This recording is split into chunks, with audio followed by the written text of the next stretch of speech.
오늘은 에베소서 강의 6번째 시간으로 에베소서 2장 1절에서 10절을 본문으로 해서 의무가 아니라 특권, 의무가 아니라 특권이라는 제목으로 함께 은혜를 나누도록 하겠습니다. 몇 분들은 아마 기억하실지도 모르겠는데요. 사실 이 본문을 가지고 2018년도 7월부터 8월까지 3주에 걸쳐서 설교를 한 적이 있었습니다. 오늘 에베소서 2장 1절에서 10절의 본문은요, 크게 세 부분으로 나누어지는데요. 1절에서 3절은 구원 이전, 그리스도 밖에 있을 때에 우리의 실체가 어떠하였는가에 대한 이야기고요. 4절에서 6절은 구원받은 우리의 삶, 즉 그리스도 안에서 받은 하나님의 은혜가 어떤 것인지 이야기를 하고 있습니다. 그리고 7절에서 10절은요, 구원 이후, 즉 그리스도 안에서 구원받은 사람이 어떠한 삶을 살게 될 것일까에 대해 소개하고 있습니다. 제가 2018년도에 이 본문을 가지고 설교를 하면서 간디의 이야기를 소개한 적이 있었습니다. 간디가 이런 말을 했죠. 나는 예수를 사랑한다. 그러나 그리스도인은 싫어한다. 왜냐하면 그들은 예수를 닮지 않았기 때문이다. 이 이야기는요, 참 우리 믿는 사람들에게 여러 가지 여운을 남겨주는 말입니다. 우리 사회에서 기독교인이라고 하는 많은 사람이 예수님을 닮지 못해서 세상 사람들로부터 비난을 받는 까닭은 무엇일까요? 답은 아마 여러 가지가 있겠지만요, 가장 큰 이유는 예수님을 제대로 모르기 때문일 것입니다. 예수님을 믿었다면서 실상은 예수를 모르기 때문에 그분을 따르는 삶을 살지 않는 것이죠. 예수를 믿기 전에 우리의 삶의 방식을 성경은 무엇이라고 말하느냐 하면요, 따랐다라고 말하고 있습니다. 오늘 본문 2절입니다. 그때 너희는 그 가운데서 행하여 이 세상 풍조를 따르고 공중의 권세 잡은 자를 따랐으니. 사람들은요, 내 인생의 주인이 나이기 때문에 내가 주도적으로 인생을 살 수 있을 것이라고 생각합니다. 하지만요, 실제로 대부분의 사람은요, 자기 욕망 하나 제대로 조절하지 못하고 있죠. 저도 연초에 이제 40이 넘다 보니 정기 검진을 하게 됐는데요. 그 결과가 이번 주 중에 나왔는데, 사실 뭐 매년 할 때마다 다 정상이었습니다. 그런데 금년에는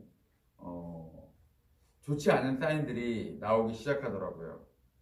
그 중에 하나가 뭐였냐면 공복 혈당이 이제 100이 기준인데요. 제가 딱 100이 나왔습니다. 이 경계상에 있어서 혈당이 높다는 것은 사실은 당뇨로 가는 과정이죠. 그래서 이것을 없애려면 가장 중요한 것은 운동이고요. 또 체중을 줄이는 것입니다. 그런데 사실 이런 일들이 누구나 다 알고 있지만 실천하는데 매우 큰 어려움을 겪고 있죠. 우리가 사실 이런 작은 결단 하나도 내 맘대로, 내 멋대로 실행할 수 있는 능력이 우리 안에 없습니다. 그래서 세상을 따라가며 세상 풍조를 쫓아가며 원하는 것을 하지 못하며 그렇게 살아가는데요. 마음속에 하나님이 없는 자들이 따르는 삶의 방식은 무엇입니까? 그것은요, 우리 생각 중심에 사로잡고 있는 하나님을 몰아낸 나 중심주의로 사는 것입니다. 죄, 영어로 SIN이죠. 이 죄란 하나님 중심이 아니라 나 중심이다. 그 가운데 단어가 I지 않습니까? 그래서요, 사람들이 이 세상을 살아가면서 고통받는 대부분의 이유는요, 이 자기 중심주의가 깨질 때입니다. 자기 중심성은요, 배워서 습득한 것이 아니라 본성이죠. 이제 막 태어난 아기도 기를 쓰고 자기 중심적으로 엄마를 이끌어갑니다. 자기가 원하는 때에 원하는 방식으로 젖을 먹으려고 하는 것이죠. 그래서 첫 출산 후가 사실 가장 힘듭니다. 평생을 나 중심적으로 살았던 엄마가 자기 중심성을 버리고 아이의 컨디션과 스케줄에 내 모든 것을 맞춰주어야 하기 때문이죠. 그런데 3절은요, 그런 우리의 모습을 무엇이라고 말하느냐 하면 본질상 진노의 자녀라고 이야기합니다. 죄의 본질이 무엇이라고 했습니까? 하나님이 있어야 할 자리에 내가 있는 것, 그 자기 중심성이 죄이고요. 하나님을 하나님으로 여기며 그분을 따라야 하는데 세상과 마귀를 따르는 자들은요, 철저하게 자기 중심성으로 똘똘 뭉쳐있는 사람들입니다. 그런데 하나님을 하나님으로 여기지 않는 것, 그런 삶의 행태는 주권자이신 하나님에 대한 쿠데타요, 반역입니다. 때문에 그런 자들에겐 하나님의 진노가 임하게 되는 것입니다. 사람들은요, 하나님 대신 스스로가 주인이 되어 행복을 찾으려고 하다가 결국 모든 것이 깨어지고 죄 속에 죽게 됩니다. 그런데 4절은 무엇이라고 말하는가요? 인간이 지는 문제를 해결하기 위해 예수님께서 이 땅에 오셨다고 말씀하고 있습니다. 그리고 예수께서는 죄의 대가를 대신 지시고 우리 대신 심판의 자리에 서십니다. 그래서 우리는 하나님과의 관계를 회복할 수 있게 되었고요. 이로써 구원을 얻게 된 것입니다. 우리가 이렇게 구원을 얻고 나서 예수를 믿고 나서 우리에게 주어진 것들은요, 의무가 아니라 특권임을 반드시 기억해야 합니다. 신자들조차 때로는 예배가 얼마나 놀라운 특권인지 잊고 살아가죠. 저는 코로나 사태로 인해서요, 불가피하게 우리가 지금 드리고 있는 작금의 온라인 예배가 성도들에게 예배를 등한시 여기는 일이 되지는 않을까 큰 염려 가운데 있습니다. 우리 깊고 넓은 교회도요, 한 달이 넘는 기간 동안 예배당에 모이지 않다 보니 나도 모르는 사이에 자연스럽게 이 생활이 너무 편하고 좋아진 것은 혹시 아닙니까? 주일 일찍부터 서두르지 않아도 되고 영상만 끄면 예배가 끝나니 시간도 훨씬 더 많아졌고 유튜브를 통해 얼굴을 서로 보지 못하며 예배를 드리는 경우에는 늦지막히 일어나 세수도 안 한 얼굴로 스마트폰을 한번 클릭만 하면 예배를 드렸다고 생각하는 것이요. 과연 하나님께서 기뻐 받으실 예배인가?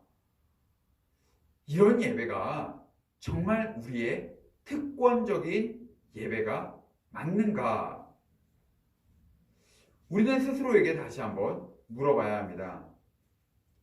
예배를 특권이 아니라 의무라고 생각한다면 충분히 이러한 예배들은요, 해치우는 예배죠.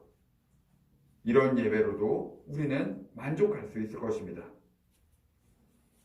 예배란 우리가 드리는 기도를 하나님께서 들으시며 우리가 드리는 찬양을 하나님께서 들으시는 것입니다. 또한 그 안에서 설교된 이 선포된 말씀을 통해서요, 하나님의 뜻을 더욱 선명하게 알아가는 과정이고요. 그 뜻은 우리에게 언제나 선하며 복된 길이 되는 것입니다. 그래서 예수를 믿고 난 후 하나님께 드리는 많은 것들은요, 실상은 의무와 헌신이 아니라 엄청난 특권임을 바로 깨달아야 하는 것이죠. 그리고 구원받은 신자들의 삶은 어떠해야 합니까? 7절입니다.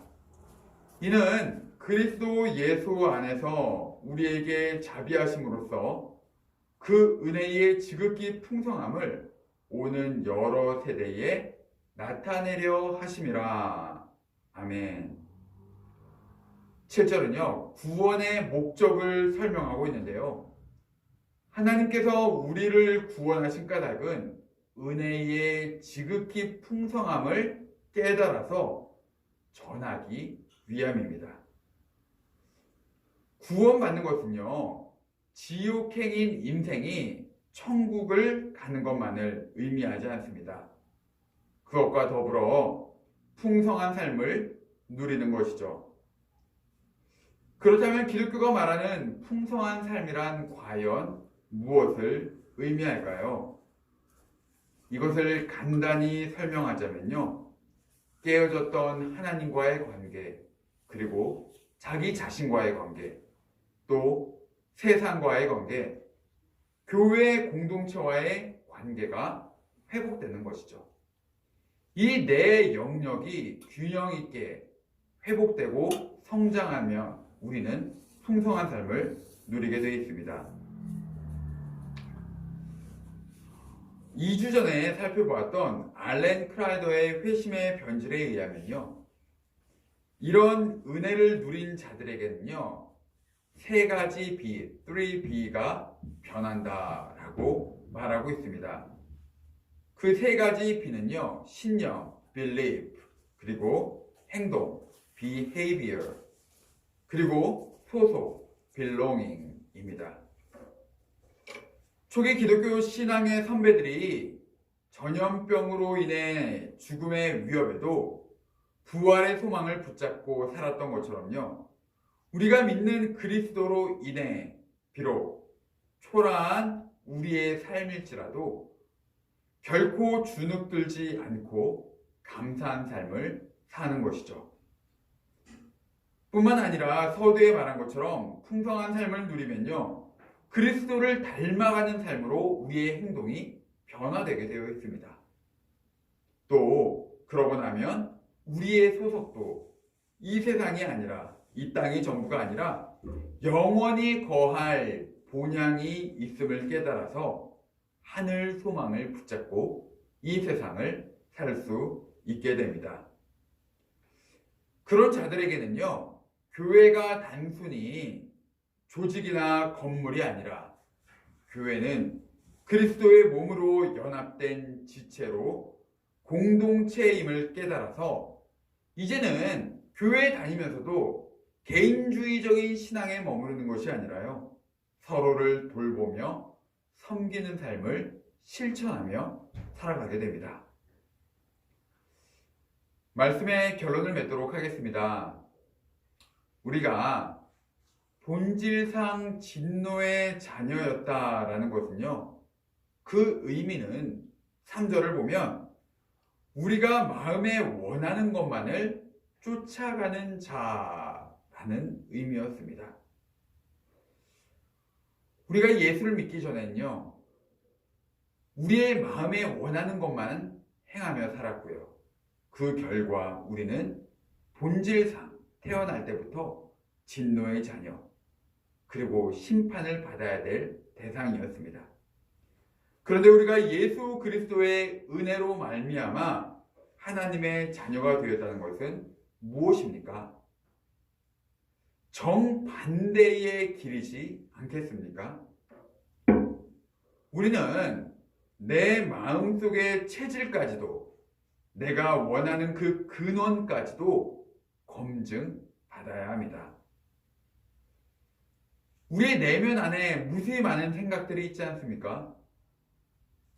내가 왜 이것에 이렇게 목을 매고 있는 걸까? 왜 아직도 내 안에 용서가 되지 않는 것일까? 난 왜 늘 두려워하고 염려하고 걱정하는가? 내 안에 시기와 질투, 다툼이 일어나는 근원적 이유들은 무엇 때문일까? 마음이 원하는 것에 끌려다니며 그것을 쫓아가는 삶이 아니라 현재 내가 따르고 좋아하는 것의 이유를 물어봐야 하는 것이죠. 그리고 그것이 하나님께서 기뻐하지 않는 것이라면 기꺼이 행동과 소속까지도 바꾸는 결단이 있어야 합니다. 기독교인이 된다는 것은요, 단지 교회에 나와서 괜찮은 척, 나이스한 척, 교양 있는 척만 하면 되는 것이 아닙니다. 이런 질문들, 제가 드렸던 이런 질문들에 대해서 대면하고 직면하며 변화를 향해 한 걸음을 내딛는 것이죠. 오늘 말씀을 가지고 잠시 묵상했으면 좋겠습니다. 오늘 말씀과 같이요, 세 가지 B, 이 3B, 신념과 행동, 소속의 변화를 통해 그리스도인의 삶을 의무로가 아니라 특권으로 살아가는 저와 여러분이 되시기를 주님의 이름으로 간절히 축원을 드립니다.